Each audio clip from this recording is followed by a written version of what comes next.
step in on that key right there, put your feet on it, and when you guys are ready to roll,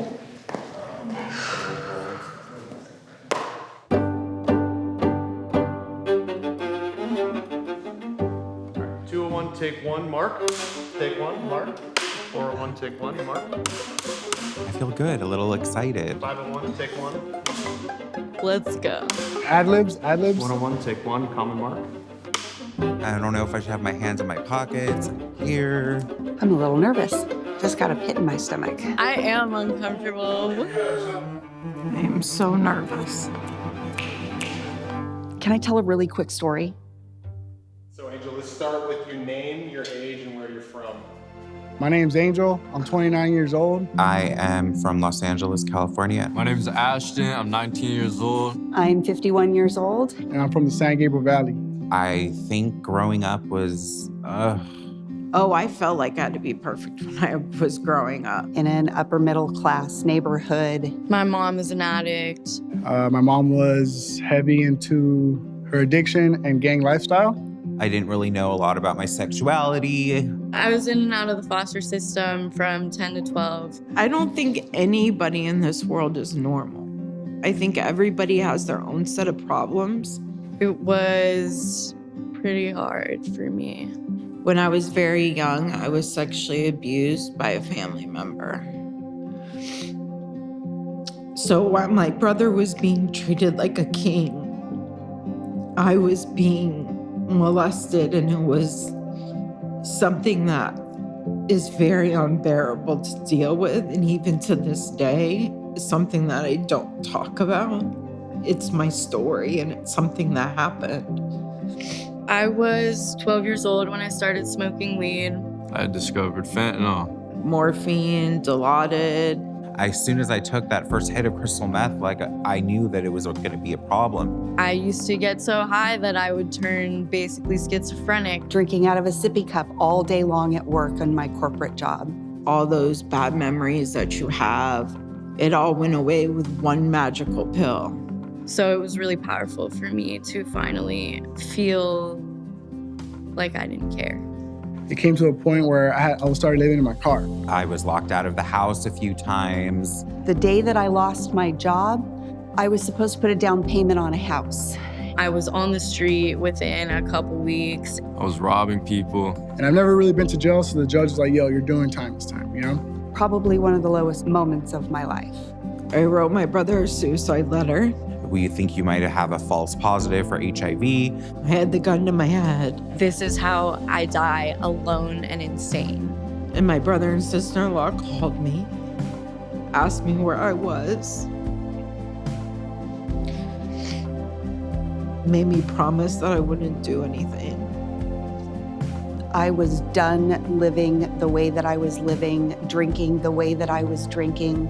I couldn't get sober. I would go to a few meetings here and there when I was living in Texas, and it was not happening. When you know you hit rock bottom, you know it's either death or get help.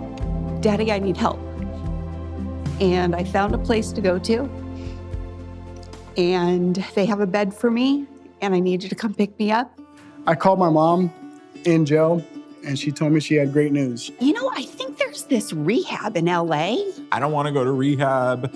that's faith-based in Judaism. I think Lisa would maybe like that. She was like, you need to go to bed to teshuva. And that's where my sobriety began. I call Mark. He actually picks up the phone. Beit Shuva has collect calls. If you ever get busted, call Beit Shuva. When I entered the doors of Beit Teshuva, I was so broken. More broken than I knew I was. When I walked through the doors of Beit Teshuva, the first thing I noticed was how happy everybody was. I'm right there about to get in, right? And I just see a bunch of dudes in like short shorts. I was like, what the fuck? I was confused. I was like, why is everyone so happy? Like, what's going on? I was like, bro, what is this? Like a freaking fraternity house or something? You know, Beit Shuva has always felt like a family to me. It just really is real and genuine. I don't know how to describe it. It felt like home. I knew that I was at home. And during that time, I was introduced to a guy. It was kind of the one piece that I was missing in my life. The team I had got, it was like my higher power assigned them to me. I took a chance.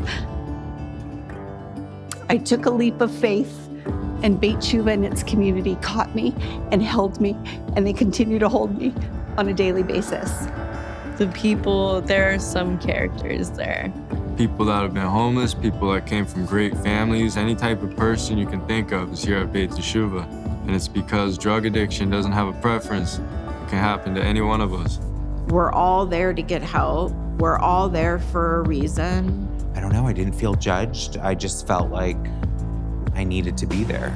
It works out. We all help each other out. And not only did my sister-in-law and my brother save my life, but Teshuva has continued to save my life. I don't know where I would be today without Beit Shuva. It was pretty much over. I was either gonna die or go to prison. You know, Beit Teshuva gave me my hope back because I had lost all hope in life. Whatever it is that you want to do, Beit Shuva will help you figure out how to do it. I do want to pursue my dreams of, becoming a nurse. And so my official start date at Beit Shuva as an employee is January 1st of 2015. And 9 days later, that guy proposed to me at Friday night services. We got married at Beit Shuva by Rabbi Mark in the sanctuary. I think it's really valuable to get active, and it has been a really monumental thing for me in my sobriety. Basically, the Mind and Body program is anything active. We do surfing, we go to the stairs. They created a work therapy position for me so that I could start the program, and they made it happen. Since being here, I've realized that I want to help other kids like myself and try and prevent them falling into the same addiction that I fell into. I'm trying to make things happen where I want to give back. I don't want to just take. I want to give back. I am very proud of myself. Hey, yo, mom, pull up. I'm just glad that we're both doing the same journey, and I want what you have. You know what I'm saying? 10 years of sobriety, I got one. I'm just ready to live this lifestyle. I love you, mama. You make me proud. Thank you. Beit Shuva has helped me really grow up and really learn about myself and find out who I am. Do I consider myself a work in progress?